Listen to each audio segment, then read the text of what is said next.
Class के बाद एक फोटोग्राफ है मेरा आप लोग के लिए, ठीक है, आगे देख लीजिएगा। ठीक है। हाँ, आज ही, हाँ, क्लास के बाद जरूर आइएगा, नहीं तो अगला क्लास आ नहीं पाइएगा ऑफिस में। ठीक है।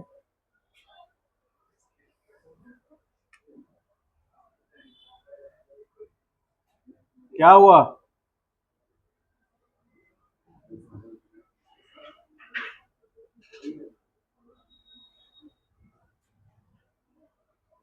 हेडिंग दीजिए सर्कुलर मोशन।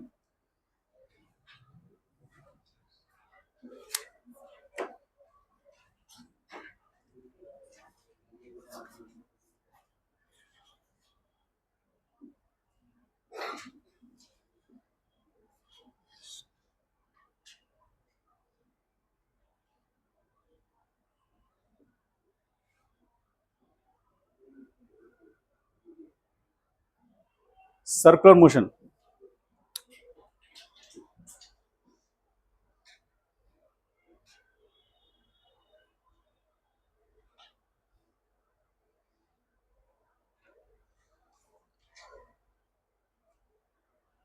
लिख लिए?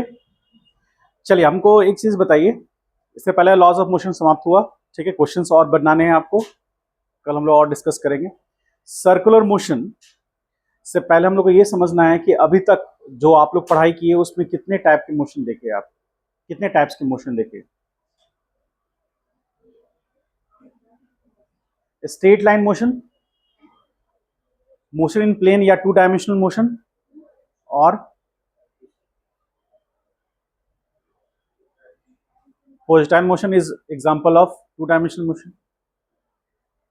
ठीक है, और बताइए। हाँ, तो दो तरह का बेसिकली मोशन हम लोग देखे हैं, मोशन इन स्ट्रेट लाइन या फिर स्ट्रेट लाइन मोशन, जिसको जिसको हम लोग रेक्टिलिनियर मोशन भी कहते हैं। दूसरा मोशन इन प्लेन या प्रोजेक्टाइल मोशन, जिसमें पार्टिकल के दोनों कोऑर्डिनेट वैरी करेंगे, तो वो हो गया मोशन इन प्लेन। उसी में प्रोजेक्टाइल मोशन जो हम लोग पढ़ते हैं, और ये भी जो सर्कुलर मोशन है मोशन इन प्लेन का ही है, क्योंकि इसमें भी पार्टिकल के दो कोऑर्डिनेट वैरी करेंगे। ठीक है, लेकिन प्रोजेक्टाइल मोशन से अलग है। प्रोजेक्टाइल मोशन से अलग किस मामले में है, थोड़ा सा बेसिक लेवल पर चलते हैं हम लोग। तो जैसे मान लीजिए कि एक ग्राउंड सरफेस है, उस पर एक, यहां पर मान लेते हैं कोई एक रेफरेंस है, रेफरेंस, ये एक रेफरेंस है जहां से हम पार्टिकल के मोशन को ऑब्जर्व करेंगे या उसके पोजीशन को ऑब्जर्व करेंगे, तो ये रेफरेंस पॉइंट हो गया। अब मान लीजिए कि एक छोटा सा कार है जो इस डायरेक्शन में जा रहा है, ये पॉइंट को ए बोल रहे हैं, और इनिशियली इसका दूरी जो है वो x1 है। तो जैसे जैसे कार आगे जाएगा उसका पोजीशन चेंज करेगा, और ये पोजीशन उसका x2 हो जाएगा। Obviously x2 is greater than x1 होगा। इसका मतलब जैसे जैसे पार्टिकल ने पोजीशन चेंज किया, उसका ऑरिजिन से दूरी बढ़ता जाएगा, यानी कि उसका ऑरिजिन से जो डिस्टेंस है या जो एक फिक्स्ड जो भी डिस्टेंस है वो बढ़ता जाएगा। ठीक, तो ऐसा मोशन जिसमें कि पार्टिकल का पोजीशन चेंज करने पर ऑरिजिन से दूरी बढ़ता जा रहा है, ऐसे मोशन को स्ट्रेट लाइन मोशन कह सकते हैं हम लोग। ये एग्जांपल स्ट्रेट लाइन मोशन का है। लेकिन मान लीजिए कोई ऐसा एग्जांपल जिसमें पार्टिकल, ये रेफरेंस पॉइंट है आपका, जो वहां रेफरेंस पॉइंट है, ये यहां पर रेफरेंस पॉइंट, तो एक रेफरेंस पॉइंट ये आपका ओ पॉइंट है, और इस रेफरेंस पॉइंट के अबाउट एक ऐसे ट्रैक पर कोई ऑब्जेक्ट मूव कर रहा है जो कि उसका डिस्टेंस सेम है। जैसे मान लीजिए कि ऑब्जेक्ट इस पॉइंट पर है, इस पॉइंट को ए कह रहे हैं, और ये t बराबर 0 पर है, और ये दूरी मान लीजिए x1 है। ठीक, तो जब पार्टिकल ए पॉइंट से बी पॉइंट पे पहुंचेगा, समय t बराबर 20 सेकेंड मान लीजिए लगा, यानी ए से बी जाने में कितना सेकंड लगा? 20 सेकंड लगा। तो ओ से ये दूरी कितना होगा? मतलब ओ से ए जितना दूरी है उतना ही ओ से बी है, यानी पार्टिकल ने अपना पोजीशन चेंज किया, लेकिन रेफरेंस पॉइंट से डिस्टेंस उसका चेंज किया नहीं किया, लेकिन यहां पर किया। देख रहे हैं, x1 था पहले, फिर x2 हो गया, लेकिन यहां पर x1 था फिर भी x1 ही रहा। आप मान लीजिए कोई और पोजीशन देखना चाहते हैं, मान लीजिए ये पोजीशन C है, अब यहां से ये दूरी को भी आप x1 कह सकते हैं, या ये पोजीशन मान लीजिए D है, तो इस पोजीशन को भी आप, इसका जो दूरी है उसको हम x1 कह सकते हैं। इसका मतलब है कि when particle move on a curve path in such a way that it has a fixed distance from a reference point, then motion is called circular motion and the respective path is called circular path. बात को समझ में आया? तो straight line motion से circular motion कैसे अलग हुआ? स्ट्रेट लाइन मोशन में पार्टिकल का रेफरेंस पॉइंट से डिस्टेंस बढ़ता जाएगा यदि स्ट्रेट लाइन मोशन हो रहा है तो, लेकिन सर्कुलर मोशन में जो रेफरेंस पॉइंट है उससे एक फिक्स डिस्टेंस मेंटेन रहेगा।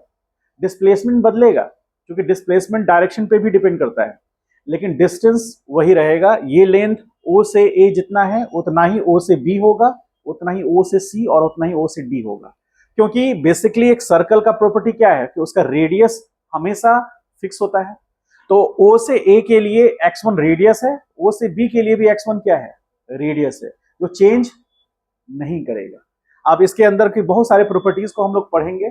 पहले हम लोग को यह समझ में आ गया कि रेक्टिलिनियर मोशन से सर्कुलर मोशन कैसे अलग है, ठीक, और बहुत सारे मायनों में अलग है। जैसे छोटा सा एग्जांपल देके बताते हैं। यहां पर मान लीजिए कि हम x को बोल रहे हैं, तो इसको हम लीनियर डिस्प्लेसमेंट कह सकते हैं, लीनियर डिस्प्लेसमेंट, ठीक। लेकिन यहां पर लीनियर डिस्प्लेसमेंट नाम का कोई चीज यहां हो जाएगा एंगुलर डिस्प्लेसमेंट, ठीक। और इसको समझने से आपको क्या बेनिफिट मिलेगा? रोटेशनल मोशन समझ में आएगा, ठीक। सर्कुलर मोशन और रोटेशनल मोशन में क्या डिफरेंस है, जब हम सर्कुलर मोशन अच्छे से पढ़ लेंगे तो रोटेशन मोशन के बारे में भी डिस्कस करेंगे, ठीक है। अभी जो सबसे मेजर डिफरेंस हो गया कि क्या लिखेंगे? When a particle move with respect to a reference point in such a way that it has a fixed distance। यहां डिस्प्लेसमेंट यूज कर सकते हैं क्या? Fix distance from the reference point. Motion क्या कहलाएगा? That motion is called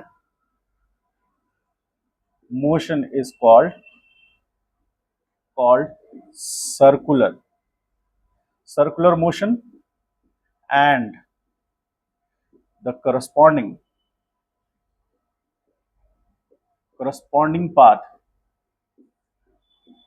path is called, बोलिए, circular path. आप लोग 9-10 क्लास में सर्कल पढ़े हैं? मैथ में सबने पढ़ा है। सर्कल के क्या क्या प्रॉपर्टीज होते हैं? 2-3 बता सकते हैं कम से कम? क्या प्रॉपर्टीज हैं सर्कल के?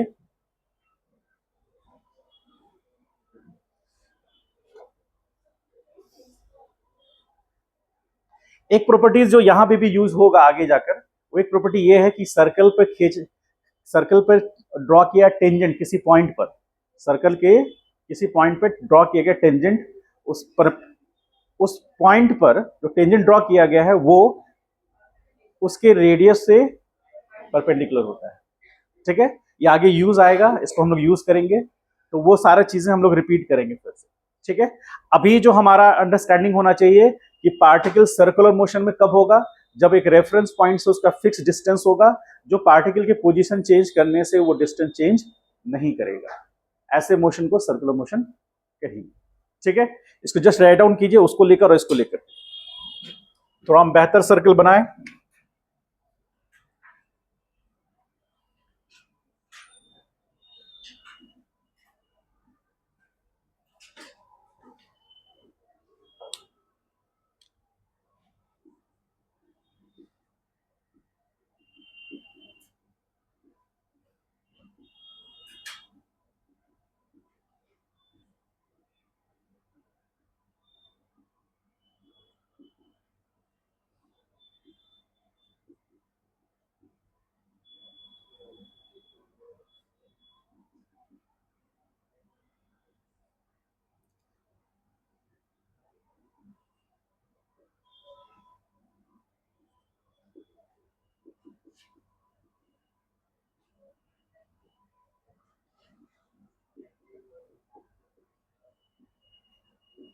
चलिए लिखिए इसको।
इक्वेशन ऑफ सर्कल पता है? अभी कोऑर्डिनेट खत्म हुआ है ना आप लोग का? खत्म होने पर है। पारा बोला, हाइपर बोला, सब पढ़ लिया आप लोग।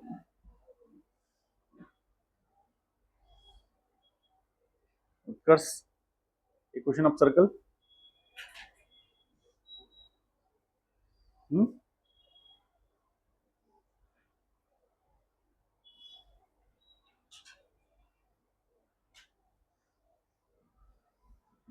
तुम कल कहाँ थे? घर गए हुए थे? अचानक घर क्यों? हो गया? और किसी का बचा हुआ है रजिस्ट्रेशन? हो गया सबका?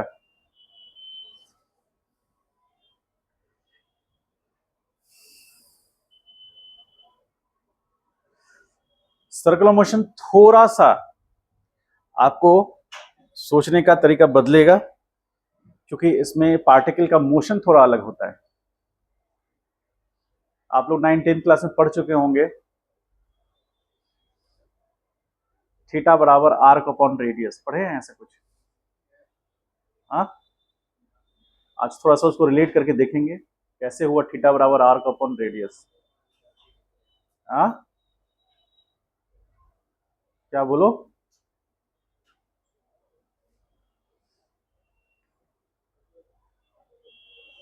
क्या बोलो पहले?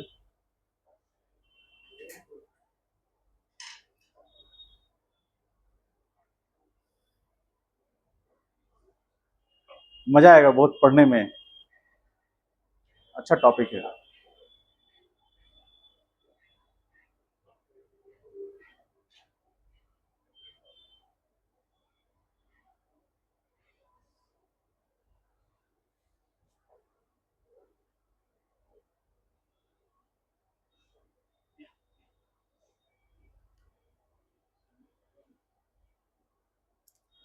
हो गया?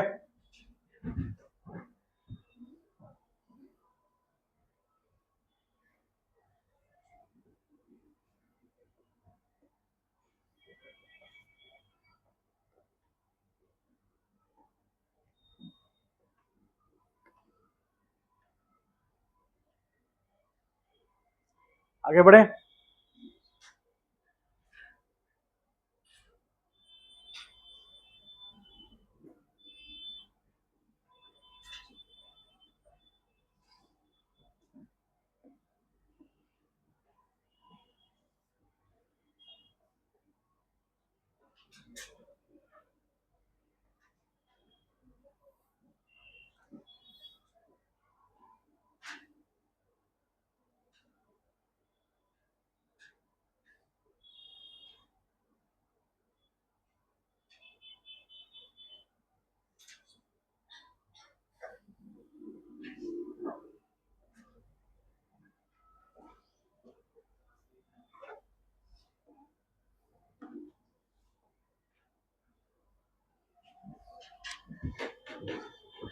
चलिए,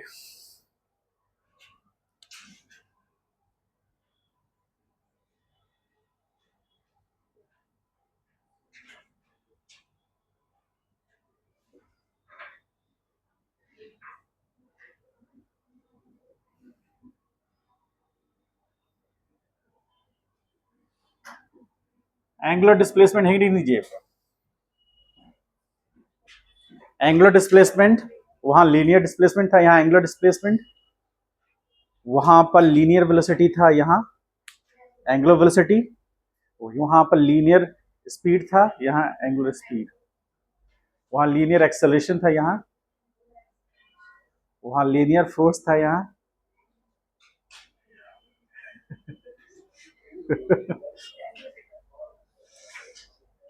वहां लीनियर, वहां फोर्स था, यहाँ टॉर्क होगा,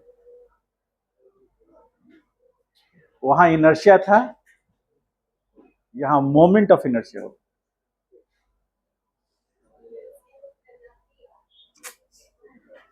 आप पड़ जाती है देखिए, सब एक दूसरे से रिलेट हो रहा है ना। और सबसे अच्छी बात है, मेरे जैसे आदमी को याद है। नहीं मतलब बात समझे, ये चीज रिलेट नहीं होता तो हम, मेरे जैसा आदमी याद ही नहीं रख पाता है। रिलेट होता है, सब एक दूसरे से कनेक्टेड है, इसलिए मेरे जैसा आदमी भी याद कर ले रहा है। लेवल समझ रहे हैं? आप लोगों को तो याद हो ही जाएगा। हाँ, मेरे जैसा आदमी याद कर ले रहा है तो समझिए कितना आसान है कनेक्ट करना उसको। ठीक है, बहुत आसानी से कनेक्ट कर सकते हैं आप लोग तो।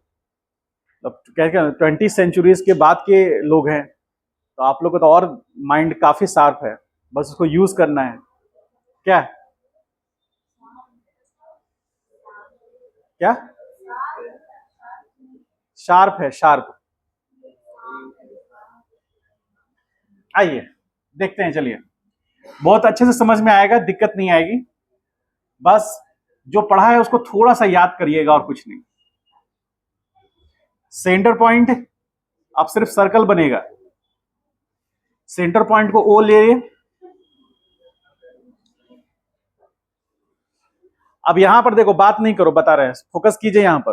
ठीक है, सेंटर पॉइंट ओ, ये पॉइंट को ए मान लेते हैं, और ये पॉइंट को हम लोग इनिशियल पॉइंट मानते हैं, इनिशियल पोजीशन। ठीक, इनिशियल पोजीशन तो टी कितना होगा? 0। इस दूरी को हम रेडियस आर मान लेते हैं। ठीक है, तो पार्टिकल का इनिशियल पोजीशन हुआ ये। कुछ देर के बाद पार्टिकल इस पॉइंट पर पहुंचा, इस पॉइंट को बी बोल रहे हैं, और ये हमारा फाइनल पोजीशन हुआ।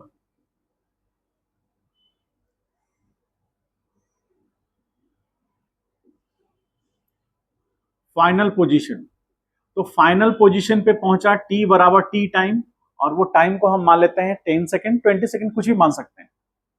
लेट 10 सेकेंड, ये इसलिए बताते हैं ताकि आपको एकदम क्लियर विजन आए कि हाँ, ए से बी जाने में टाइम कंज्यूम होगा, तय है कि टाइम कंज्यूम होगा।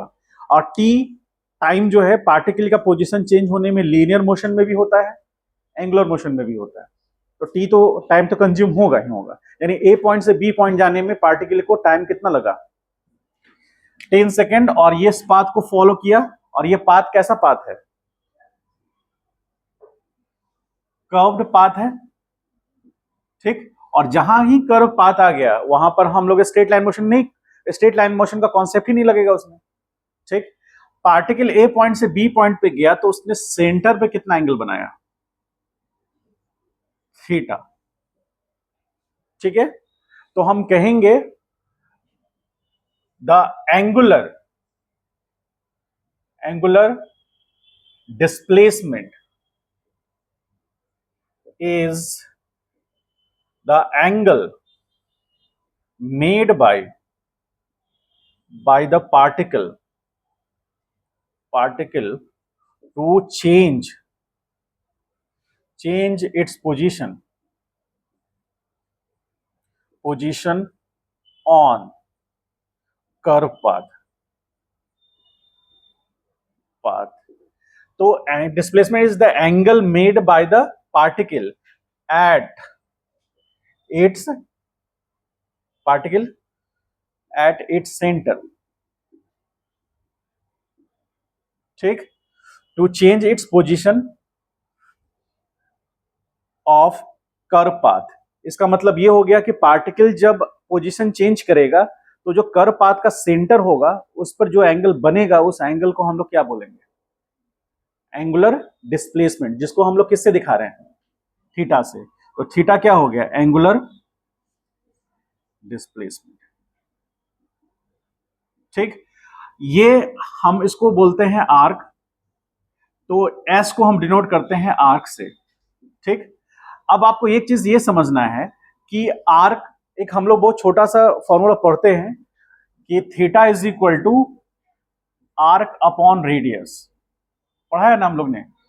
बेसिकली ये कैसे हुआ, आप पूछ सकते हैं कि सर कैसे आया, यानी कि थीटा बराबर आर्क अपॉन रेडियस, इसका मतलब कि एंगुलर डिस्प्लेसमेंट बराबर आर्क अपॉन रेडियस होगा, क्योंकि थीटा एंगुलर डिस्प्लेसमेंट है, ठीक।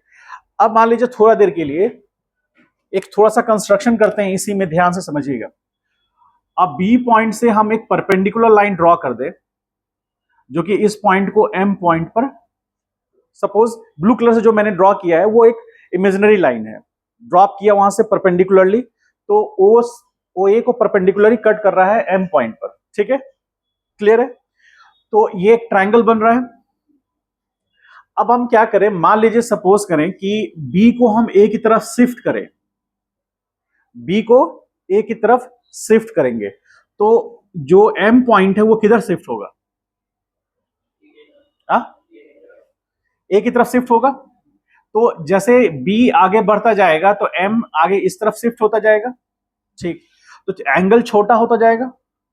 तो अब इस ट्रायंगल के लिए, कौन से triangle, for triangle O B M के लिए tan थीटा क्या होगा, tan थीटा बराबर, बोलिए, tan थीटा बराबर B M by O M होगा।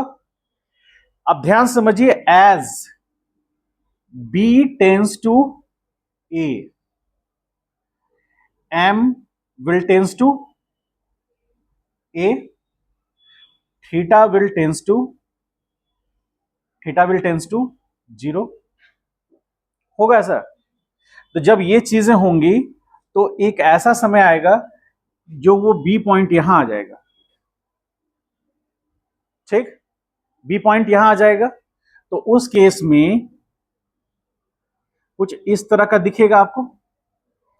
तो ये एंगल बहुत छोटा है डी थीटा, वो छोटे से एंगल के लिए जो ये परपेंडिकुलर डिस्टेंस है वही उसका आर्क हो जाएगा, और जो ओ एम था वो ओ एम यहां नजदीक इसके साथ टच में आ जाएगा, क्योंकि एम किधर की शिफ्ट करेगा, ए की तरफ। तो इसका मतलब है कि ओ एम जो है वो ए के बराबर हो जाएगा, ओ ए के बराबर। ओ एम जब ओ ए के बराबर हो जाएगा, इसका मतलब है कि यहां पर जो ओ एम था उसकी जगह पर हम क्या लिख सकते हैं, R, S D theta is equal to arc upon R लिख सकते हैं। बात को समझ में आया। आपने खुद बोला है कि, डायग्राम ध्यान से देखिए, आपने खुद बोला है कि बी जब ए की तरफ शिफ्ट होगा तो एम भी ए की तरफ शिफ्ट होगा, ठीक। और जब बी ए के काफी नजदीक आ जाएगा तो थीटा बहुत छोटा होगा, डी थीटा हो जाएगा वो। और उस केस में जो कि बी ए के काफी नजदीक होगा तो बी से ए का जो दूरी होगा वो परपेंडिकुलर डिस्टेंस उसका आर्क बन जाएगा। तो उस परपेंडिकुलर डिस्टेंस जो हमने लिया है बी एम की जगह पर आर्क लिख सकते हैं, और जो हमारा ओ एम है वो क्या बन जाएगा, ओ ए मतलब radius of the circular path. तो ओ एम की जगह पर ओ ए लिख सकते हैं, यानी कि आर लिख सकते हैं। तो ये जो है theta, D theta is equal to arc upon radius हो गया, आर्क अपॉन रेडियस। आर्क ये स्ट्रेट लाइन होगा, ठीक, कब, जब एंगल, तो ये समझ पा रहे हैं, ये कब अप्लाई होगा, this relation is applicable when theta is very small, ठीक। Sine theta, sine D theta जब ऑलमोस्ट क्या लिख सकते हैं, जब थीटा बहुत छोटा है तो साइन डी थीटा बराबर क्या लिख सकते हैं, कॉस डी थीटा बराबर क्या लिख सकते हैं, टैन डी थीटा बराबर क्या लिख सकते हैं, बोले जल्दी।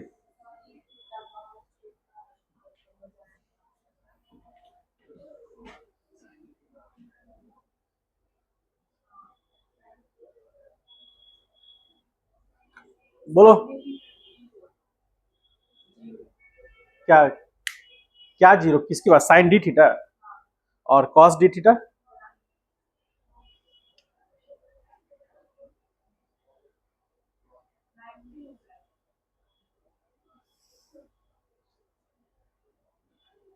जो मन में आया ऐसे नहीं बोल रहे, कोई तो बताइए, हमको उम्मीद था कि आप लोग जवाब देंगे।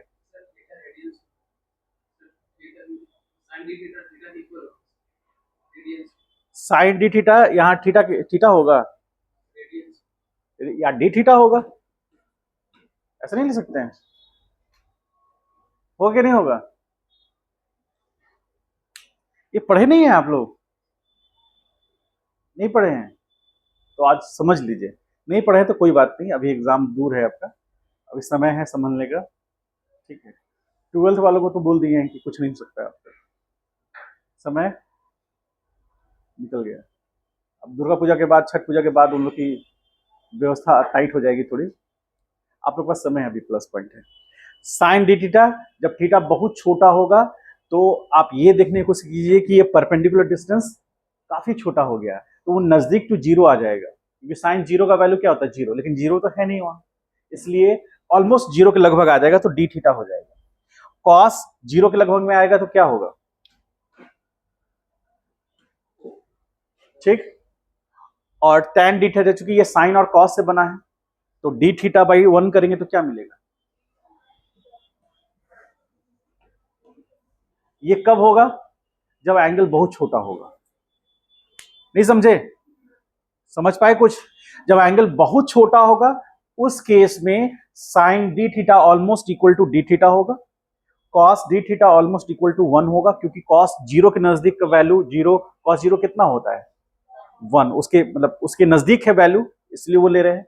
और चूंकि इसका रेशियो लेंगे डी थीटा बाई 1 का, तो tan डी थीटा निकलेगा, वो कितना हो जाएगा, tan डी थीटा बराबर डी थीटा हो जाएगा। उसी तरह हम यहां पर लिख रहे हैं tan D theta is equal to arc, जो कि क्या है, स्ट्रेट लाइन है, समझ पा रहे हैं। कब, जब एंगल बहुत छोटा है, तो जब एंगल बहुत छोटा है तो जो आर्क, जो कर्व लाइन था वो स्ट्रेट लाइन हो गया, उसको स्ट्रेट लाइन की तरह हम ट्रीट कर सकते हैं, तो आर्क हो गया स्ट्रेट लाइन और बाई रेडियस आर हो गया, इसलिए हम यहां पर डी थीटा बराबर क्या लिख सकते हैं, आर्क अपॉन रेडियस। जब थीटा कितना होगा, almost 2 degree 4 degree maximum 6 degree के लगभग होगा, उससे ज्यादा नहीं, आप 6 डिग्री 7 डिग्री तक ले सकते हैं, उससे ज्यादा आप लेंगे तो आपको डी थीटा को थीटा लिखना पड़ जाएगा, तब आप साइन डी थीटा बराबर डी थीटा नहीं लिख सकते हैं, साइन डी थीटा का जो वैल्यू आएगा वो लिखेंगे, समझ पाए बात को। इसीलिए थीटा बराबर आर्क अपॉन रेडियस बहुत सारे जगह पे लिखा होता है, वो अंडरस्टूड होता है, ये थीटा बहुत छोटा है उसके लिए आर्क अपॉन रेडियस है, ठीक है। क्योंकि कर्व लाइन क्या बन गया, स्ट्रेट लाइन बन गया है। अब देखिए ए से बी का दूरी जो है वो कर्व लाइन है, तो कर्व लाइन है तो वहां पर हम आर्क यूज करेंगे, लेकिन जब एंगल बहुत छोटा हो गया तो वही कर्व लाइन स्ट्रेट लाइन की तरह ट्रीट हो रहा है, ठीक है। तो कर्व लाइन स्ट्रेट लाइन की तरह ट्रीट हो रहा है, तो उस केस में हम आर्क को स्ट्रेट लाइन रखेंगे और रेडियस को तो हम स्ट्रेट लाइन रख ही रहे हैं, समझ पाए। इसको राइट डाउन कीजिए फिर आगे बढ़ते हैं। क्या वो ठंड लग रहा है, कंबल लेके आओ।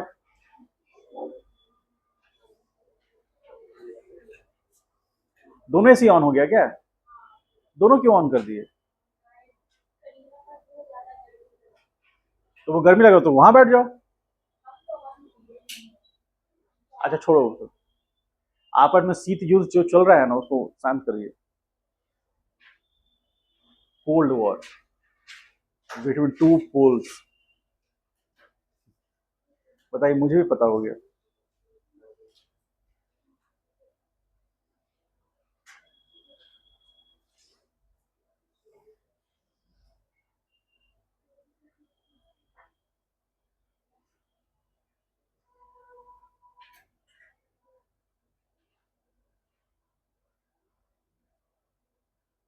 समझ पाए हैं तो बताइए, नहीं समझ पाए हैं तो पूछ लीजिए एक बार। समझ गए?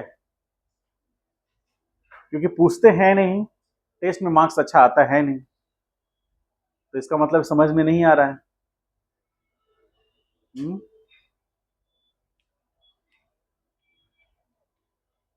फिर शनिवार को टेस्ट है।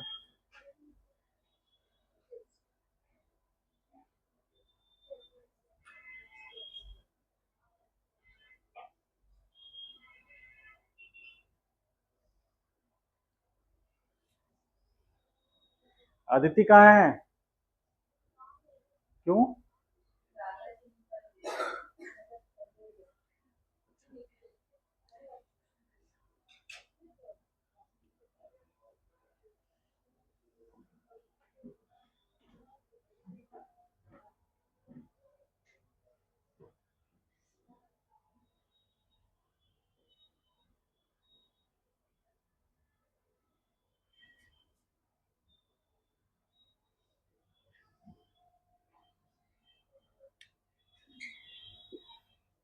अभी एंगुलर डिस्प्लेसमेंट समाप्त नहीं हुआ है, इसमें बचा हुआ है।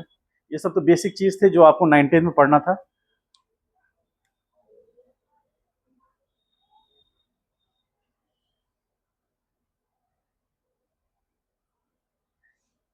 और कोई नहीं आया आज, 3-4 लोग नहीं आए आज।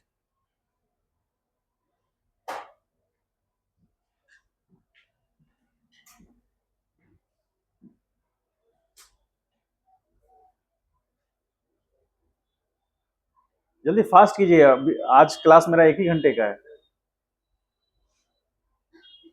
कल फिर, कल परसों, फिर उसके अगले दिन 2-2 घंटे का रखेंगे।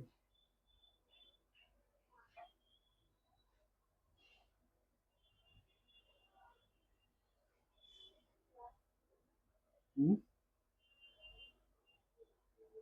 क्या हुआ?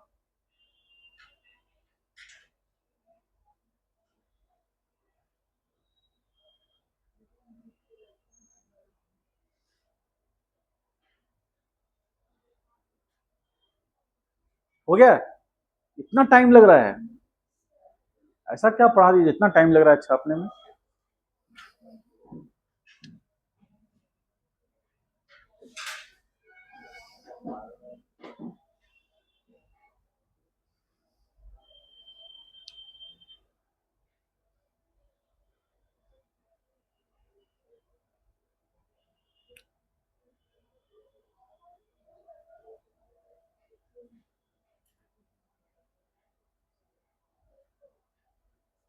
पेंसिल जरूर यूज किया कीजिएगा, पेंसिल से आपको मिस्टेक्स जो होंगे उसको ठीक करने का समय मिलेगा।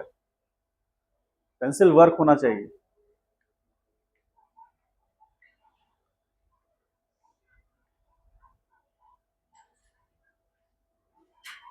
चलिए, अब जो पॉइंट की बात है उसमें से ये है, हटा दे इसे। इतना देर, एक टॉपिक छोटा सा हो पाया है आज, सबसे इंपॉर्टेंट टाइम है। कल 2 घंटे का रखेंगे, कल पहले ही बता दिए, कल 2 घंटे रहेगा, थर्सडे को 2 घंटे का रहेगा, फ्राइडे को 3 घंटे का रहेगा। थोड़ा अपना स्टेमिना बढ़ाइए, ठीक है? थोड़ा स्टेमिना बढ़ाना पड़ेगा। आधा एक, 1 घंटा 1.5 घंटा का क्लास से नहीं होगा कुछ। जी, मेरा क्लास कंटिन्यू रहता है। पानी उनी खाना पीना लेके बैठिए।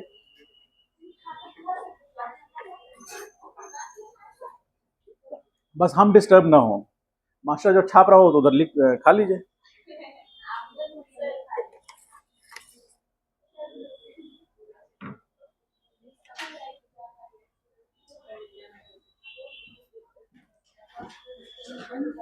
हम 3 घंटा खड़ा होकर पढ़ा सकते हैं, आप 3 घंटा बैठ के नहीं पढ़ सकते हैं? आ आपसे दुगना से भी ज्यादा उम्र है मेरा, हम खड़ा होकर पढ़ा रहे हैं, आप बैठ के नहीं पढ़ सकते हैं? आराम से एसी चल रहा है, पानी लेके बैठिए और पढ़िए। फिजिक्स है, फिजिक्स में मेहनत ज्यादा करना पड़ेगा, समझ गए?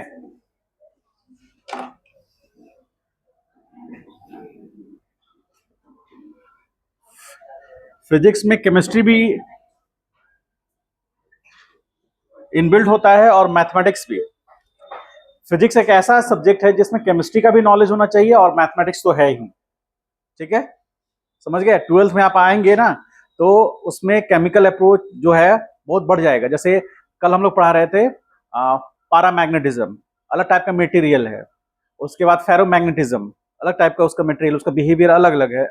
एक जब हम स्ट्रॉन्ग मैग्नेटिक फील्ड रखेंगे तो क्या बिहेव करता है, ये सारा चीज पढ़ना है आप लोग को। अभी मैथमेटिकल अप्रोच ज्यादा है, वहां पर केमिकल अप्रोच थोड़ा सा बढ़ जाएगा, समझ गए? तो पढ़ना तो सब पड़ेगा। आइए तो देखिए यहां पर अब इंपॉर्टेंट बात जो हमारे लिए इंपॉर्टेंट है, तो हम डिस्प्लेसमेंट थीटा, तो थीटा एंगुलर डिस्प्लेसमेंट होगा और इसका यूनिट क्या होगा? रेडियन, ठीक, यूनिट रेडियन। अब इसका यूनिट तो मिल गया। एक एंगुलर डिस्प्लेसमेंट एक फिजिकल क्वांटिटी है, तो फिजिकल क्वांटिटी कैसा है, स्केलर या वेक्टर? ये एंगुलर डिस्प्लेसमेंट है ना, थोड़ा देर के लिए एंगुलर हटा भी दे तो डिस्प्लेसमेंट है ना, तो उसके बाद दोनों चीजें होंगी, मैग्नीट्यूड और, तो मैग्नीट्यूड को हम किस में मेजर करेंगे? रेडियन में, ठीक। अब डायरेक्शन की बात करेंगे, तो पार्टिकल ने टर्न किया किधर, क्लॉकवाइज या एंटी क्लॉकवाइज? जब आप इधर से देख रहे हैं तो टर्न जो हो रहा है, पार्टिकल का जो सर्कुलर पाथ पर मोशन हो रहा है वो क्लॉकवाइज हो रहा है या एंटी क्लॉकवाइज? एंटी क्लॉकवाइज हो रहा है। तो आप थंब का ऐसे डायरेक्शन लीजिए और ऐसे इसको पाम को टर्न कीजिए, ऐसे इस तरह से टर्न कीजिएगा, तो जो जो स्ट्रेच थंब होगा उसका डायरेक्शन रिप्रेजेंट करेगा एंगुलर डिस्प्लेसमेंट का डायरेक्शन, ठीक। इसके लिए आपको एक्स वाई जेड का थोड़ा नॉलेज होना चाहिए। एक्स वाई जेड, क्या कोई बता सकता है ये जो सर्कल मैंने ड्रॉ किया है वो एक्स वाई प्लेन में है, वाई जेड प्लेन में है, जेड एक्स प्लेन में है? आपको क्या लग रहा है किस प्लेन में नजर आ रहा है वो? ध्यान से देखना है, मेरा तो रटा हुआ है, आपको ध्यान से देखना है, ध्यान से देख के बताना है कि जो सर्कुलर पाथ है वो सर्कुलर पाथ का जो प्लेन है, जिस प्लेन में वो सर्कुलर पाथ है उसी सर्कुलर पाथ में पार्टिकल घूम रहा है, क्लॉकवाइज या एंटी क्लॉकवाइज, कोई भी हो, कोई इशू नहीं है। तो वो प्लेन जो है वो किस प्लेन में है? X Y plane, Y Z plane, Z X plane? X Y plane में नजर आ रहा होगा, ठीक है। तो एक्स वाई प्लेन में है वो। जैसे मैंने आपको पहले बोला था circular motion is also example of two dimension motion, तो इसीलिए पार्टिकल का जो सर्कुलर मोशन हो रहा है whether it would be in anti clockwise और क्लॉकवाइज, कोई भी डायरेक्शन में हो, लेकिन वो प्लेन तो फिक्स है और वो प्लेन एक्स वाई प्लेन है। ध्यान से बोर्ड की तरफ देखिए, एक्स वाई प्लेन है। और जब हम अभी अभी स्ट्रेच थंब जो हम राइट हैंड यूज करते हुए हम ड्रॉ कर रहे हैं ऐसे, तो स्ट्रेच थंब ऐसे है, तो ये जो डायरेक्शन है ये पार्टिकल का एंटी क्लॉकवाइज डायरेक्शन में मोशन है, इसीलिए स्ट्रेच थंब का जो डायरेक्शन है वो पॉजिटिव जेड एक्सिस को रिप्रेजेंट कर रहा है, जो नोटेशन हमने लिया है, ठीक है। तो पॉजिटिव जेड एक्सिस उसका डायरेक्शन हो गया। अब मान लीजिए पार्टिकल क्लॉकवाइज रोटेशन लेता है, तो उस केस में हम लोग क्या करेंगे, राइट हैंड को हम ऐसे टर्न कराएंगे, तो टर्न कराएंगे तो इस केस में यदि पार्टिकल क्लॉकवाइज रोटेट कर रहा है तो उसका डायरेक्शन नेगेटिव जेड एक्सिस हो जाएगा, हमेशा प्लेन के परपेंडिकुलर होगा, ठीक है, हमेशा प्लेन के परपेंडिकुलर होगा। मान लीजिए थोड़ा देर के लिए कि पार्टिकल एक्स जेड प्लेन में है, तो एक्स जेड प्लेन में है तो उसका मान लीजिए आप टॉप से देखेंगे, तो एक्स जेड प्लेन में है, टॉप से देखने पर मान लीजिए कि वो एंटी क्लॉकवाइज टर्न कर रहा है, तो उसका डायरेक्शन एंगुलर डिस्प्लेसमेंट का किधर होगा? पॉजिटिव वाई एक्सिस में होगा। और यदि टॉप से देखने पर वो किस साइड में क्लॉकवाइज टर्न कर रहा है तो नेगेटिव वाई एक्सिस हो जाएगा। यदि पार्टिकल मान लीजिए जेड जेड और वाई प्लेन में है, तो जेड वाई प्लेन में ऐसे नजर आएगा, तो जेड वाई प्लेन में है तो मान लीजिए वो एंटी क्लॉकवाइज टर्न कर रहा है तो पॉजिटिव एक्स डायरेक्शन होगा, मान लीजिए क्लॉकवाइज टर्न कर रहा है नेगेटिव एक्स एक्सिस होगा, ठीक है। तो हमेशा प्लेन के परपेंडिकुलर होगा उसका डायरेक्शन। और पार्टिकल का एंगुलर डिस्प्लेसमेंट या तो क्लॉकवाइज होगा या एंटी क्लॉकवाइज होगा। तो यदि मान लीजिए थोड़ा देर के लिए एग्जैक्टली उसी तरह से याद करने की कोशिश कीजिए कि पार्टिकल यदि पॉजिटिव एक्स में जा रहा है तो इसका जो डिस्प्लेसमेंट एक्स आई कैप ले रहे थे, और नेगेटिव एक्स में भी जा सकता है तो एक्स माइनस आई कैप होगा। उसी तरह पार्टिकल जब सर्कुलर पाथ पर मोशन करेगा, ठीक, तो यदि वो एंटी क्लॉकवाइज जा रहा है तो उसको हम लिख सकते हैं theta is equal to, suppose हम एग्जांपल लेके बता रहे हैं, 2 रेडियन एंटी क्लॉकवाइज, ठीक, theta is equal to 2 radian clockwise. जैसे X I cap X minus I cap होता है, उसी तरह 2 रेडियन क्लॉकवाइज, एंटी क्लॉकवाइज और क्लॉकवाइज भी हो सकता है। बाय डिफॉल्ट इन जनरल जैसे पॉजिटिव एक्स को हम पॉजिटिव मानते हैं, उसी तरह एंटी क्लॉकवाइज डायरेक्शन को हम पॉजिटिव लेते हैं। थ्रू आउट इंजीनियरिंग पूरा हम लोग इंजीनियरिंग में, मैकेनिकल इंजीनियरिंग में या सिविल में भी एंटी क्लॉकवाइज रोटेशन को पॉजिटिव मानते हैं। आप मान उसको नेगेटिव भी सकते हैं, वो इशू नहीं है, लेकिन मैथमेटिकल एक्सप्रेशन कैलकुलेशन बहुत डिफिकल्ट हो जाता है। इसीलिए इन जनरल एक पॉजिटिव, एक कॉमन माइंडसेट बनाते हैं कि पॉजिटिव एक्स एक्सिस में जैसे हम उसको पॉजिटिव मानते आए हैं आई कैप, नेगेटिव एक्स एक्सिस में माइनस आई कैप, उसी तरह रोटेशन के केस में यदि एंटी क्लॉकवाइज रोटेट कर रहा है पार्टिकल तो उसको पॉजिटिव मानते हैं, क्लॉकवाइज रोटेशन को नेगेटिव मानते हैं। तो इसलिए एंटी क्लॉकवाइज पॉजिटिव, उसके करस्पॉन्डिंग क्लॉकवाइज क्या हो जाएगा, नेगेटिव। तो हमारे पास पूरा का पूरा डिफाइंड हो गया वो हमारा एंगुलर डिस्प्लेसमेंट। लीनियर डिस्प्लेसमेंट का यूनिट क्या होता है, मीटर। एंगुलर डिस्प्लेसमेंट का यूनिट, ये छोटा छोटा जो पॉलिटेक्निक एग्जाम होता है ना, उसमें पूछता है बच्चा खुश, मेरा पॉलिटेक्निक निकल गया। आप लोग अभी किसी का निकलेगा, ठीक है। तो मेरा ये कहना है कि छोटे छोटे एग्जाम में ऐसा हल्का फुल्का पूछता है। अब आपका जो लेवल बढ़ेगा धीरे धीरे इसमें आगे बढ़ेंगे, तो पार्टिकल यदि मान लेते हैं सपोज कि एंटी क्लॉकवाइज में डिस्प्लेस कर रहा है, तो उसका एंगुलर वेलोसिटी किधर होगा। अभी एंगुलर वेलोसिटी पे आए नहीं है, जस्ट पूछना चाह रहे हैं आपसे।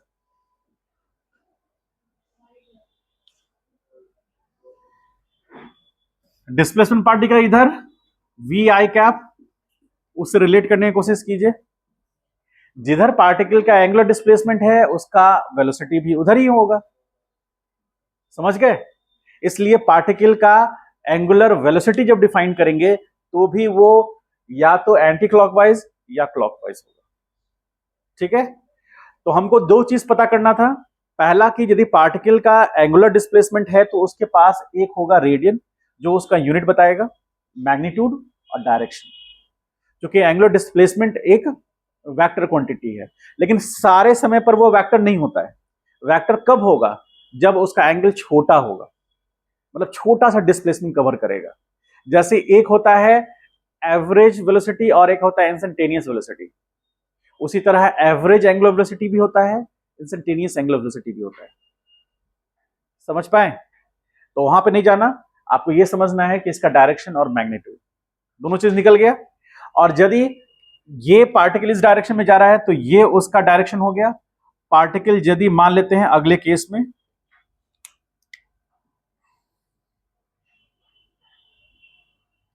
पार्टिकल मान लीजिए क्लॉकवाइज रोटेशन कर रहा है, तो ये उसका डायरेक्शन है, किसका, डायरेक्शन ऑफ एंगुलर डिस्प्लेसमेंट, ठीक। और ये डायरेक्शन है किसका, वो भी डायरेक्शन ऑफ एंगुलर डिस्प्लेसमेंट। अभी रुक जाइएगा, दो चीज और पूछना है मुझे इसमें। तो ये एंगुलर डिस्प्लेसमेंट किसमें हो गया, एंटी क्लॉकवाइज, और ये किसमें हो गया, क्लॉकवाइज। इसको पॉजिटिव लेंगे हम और इसको नेगेटिव लेंगे, ठीक। अब एक चीज हमको ये पूछना है, मान लीजिए पार्टिकल ए पॉइंट से चलना स्टार्ट किया, ठीक, और पूरा टर्न किया, फिर ए पॉइंट पे आ गया, तो एंगुलर डिस्प्लेसमेंट कितना, बोलिए। 0 नहीं होगा, 2 पाई, ठीक है। रोटेशन के केस इस केस में नहीं होता। हाँ, लीनियर डिस्प्लेसमेंट 0 हो जाएगा, क्योंकि पार्टिकल लीनियर डिस्प्लेसमेंट का क्या रूल है, यदि पार्टिकल जिस पोजीशन से चलना स्टार्ट किया उसका फाइनल पोजीशन भी वही हो गया तो पार्टिकल का लीनियर डिस्प्लेसमेंट जीरो होगा, लेकिन एंगुलर डिस्प्लेसमेंट जीरो नहीं होगा। रीजन ये क्योंकि पार्टिकल यहां चलना स्टार्ट किया लेकिन एंगुलर डिस्प्लेसमेंट कवर यहां हो रहा है। ठीक है, अब ये एक पूरा का पूरा एक कंप्लीट रेवोल्यूशन करेगा तो सेंटर पे जो टोटल एंगल बनेगा दैट इज 360, उसको रेडियन में क्या लिखेंगे 2 पाई। ठीक, पार्टिकल फिर एक रोटेशन ले लेता है तो एंगुलर डिस्प्लेसमेंट फिर क्या हो जाएगा, बढ़ जाएगा, 2 पाई से फिर ऐड हो जाएगा। तो पहले 2 पाई उसने एंगुलर डिस्प्लेसमेंट कवर किया, फिर नेक्स्ट रेवोल्यूशन में भी 2 पाई, तो टोटल डिस्प्लेसमेंट 4 पाई हो जाएगा, लेकिन लीनियर डिस्प्लेसमेंट क्या होगा, जीरो। समझ पाए इस बात को? ठीक है, तो यहां पर if particle move from A to A, then angular displacement is equal to 2 pi radian and linear displacement will be 0। जब एक रेवोल्यूशन कंप्लीट हुआ तो 2 पाई, और फिर एक और रेवोल्यूशन कंप्लीट हुआ 4 पाई, फिर और रेवोल्यूशन कंप्लीट हुआ 6 पाई। ठीक है, तो हम लिख सकते हैं if particle perform n revolution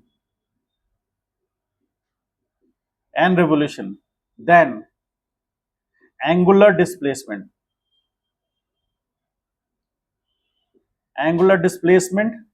that is theta is equal to क्या हो जाएगा 2n पाई होगा। एक रेवोल्यूशन हुआ तो 2 पाई, दो रेवोल्यूशन हुआ 4 पाई, 3 रेवोल्यूशन हुआ, और इस केस में लीनियर डिस्प्लेसमेंट यानी x क्या होगा। समझ पाए बात को? ये टोटल डिस्क्रिप्शन हो गया डिस्प्लेसमेंट यानी एंगुलर डिस्प्लेसमेंट का। लिख लीजिए इसको, कहीं डाउट है तो पूछिए, हमेशा रिलेट करके चलिएगा। इसलिए कभी कार खरीदने गए हैं, कार खरीदने जाइएगा या फिर कोई मोटर खरीदिएगा, जो मोटर पानी को लिफ्ट करने के लिए ऊपर में वाटर टैंक में भरने के लिए जरूरत पड़ता है, तो उस पर लिखा होता है आरपीएम लिखा होता है। आरपीएम मतलब रेवोल्यूशन पर मिनट, यानी एक मिनट में कितने नंबर ऑफ रेवोल्यूशंस वो पंप उसका फैन ले पाता है, उस पर डिपेंड करता है डिस्चार्ज रेट क्या होगा। मतलब जो हमने वाटर वहां से उसने स्ट्रक किया उसको फिर डिलीवर करना है, उसको तो डिलीवर करना है तो किस रेट से डिलीवर करेगा उसके आरपीएम पे डिपेंड करता है। ठीक है, वाटर पंप कभी देखे हैं आप लोग? कहाँ पे देखे हैं? घर पे देखे हैं ना? तो वो पंप को ध्यान से देखिएगा और स्क्रू ड्राइवर हो तो खोल के देखिएगा। ठीक है,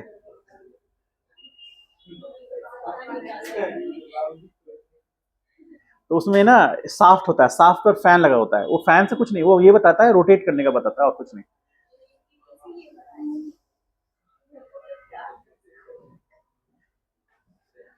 अलग अलग होते हैं, एक सेंट्रीपिटल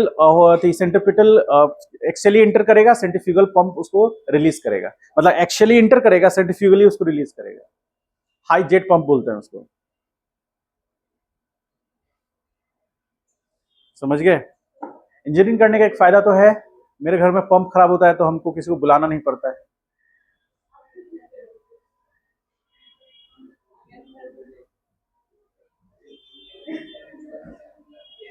मेरे बाइक में कोई दिक्कत आ गया तो हमको किसी को बुलाने की जरूरत नहीं है।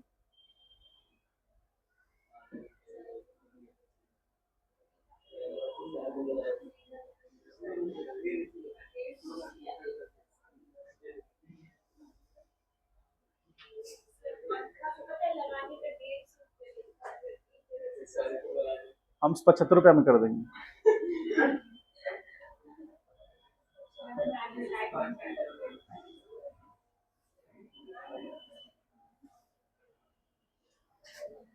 हाँ, ऐसा कुछ करके जाएंगे कि फिर एक सप्ताह के बाद फिर बुलाइएगा।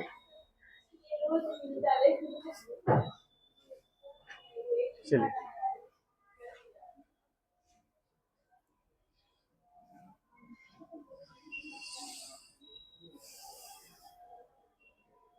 चलिए आज इतना ही रहने देते हैं, ठीक है। कल डाउट सेशन रहेगा ना? कल क्या है बता दीजिए, कल फिर लास्ट मोमेंट पे बोलिएगा नहीं सर आज रहने दीजिए, टॉपिक पढ़ाइए, ऐसे नहीं। क्लियर बताइए, डाउट सेशन रहेगा? अच्छा, आप लोग का तो राय समझ में आ गया। 2 घंटे का क्लास रहेगा?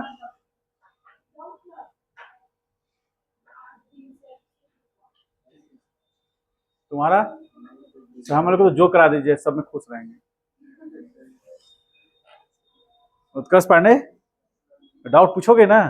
तुमने वादा किया था। और ये क्लिप इसके पिताजी को भेजेंगे हम आज। चलिए क्वेश्चंस बनाइए, सॉल्व कीजिए। और दूसरा टीपीएस भी लॉज ऑफ मोशन का दे देते हैं, चैप्टर खत्म हो गया आप लोग का लॉज ऑफ मोशन। तो